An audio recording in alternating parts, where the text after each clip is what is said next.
நளினிமா பற்றி சொல்லணுன்னா அவங்க வந்து கருமாரியோட செல்ல குழந்தை. அவங்க அப்படிதான் எடுத்துக்க முடியும் அவங்கள. பாரதிமா வந்து இன்னொரு குழந்தை அது. அதனால 2 குழந்தைங்களும் வந்து இன்னைக்கு கருமாரி அம்மன்கிட்ட வந்து இந்த திருவிளக்கு பூஜையை வந்து நடத்த போறாங்க. 108 சுமங்கலி பெண்களுக்கு வந்து அந்த சுமங்கலிகளுக்கான அந்த தாம்பூலத்தை அவங்க திருக்கரத்தால கொடுக்க போறாங்க. அது மாத்திரம் இல்லை, இன்னைக்கு அந்த திருவிளக்கு பூஜையில வந்துட்டு இந்த திருவிளக்கு பூஜையில நமக்கு என்ன பயன் அப்படின்றத பத்தி பாரதி அம்மா வந்து பேச போறாங்க. நளினி அம்மா வந்து அவங்க நினைவு தெரிஞ்ச நாள்ல இருந்து அவங்க சொல்லக்கூடிய வார்த்தை வந்து கருமாரி கருமாரி கருமாரி கருமாரி. அதான் எங்களோட வாக்கு அது. உண்ணுவதும் உறங்குவதும் உயிரோடு இருப்பதும் உன்னாலே அப்படிங்கிற மாதிரி நளினிமாக்கு வந்து உக்காந்தாலும் நின்னாலும் எழுந்திரிச்சாலும் சாப்பிட்டாலும் கருமாரி அம்மன் தான். அவங்களுக்கு கருமாரி அம்மனோட பரிபூர்ண ஆசீர்வாதம் நளினிமாக்கும் பாரதி அம்மாக்கும் அம்பாள் கொடுப்பா.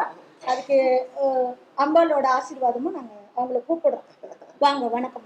வணக்கம். ரொம்ப சந்தோஷம்.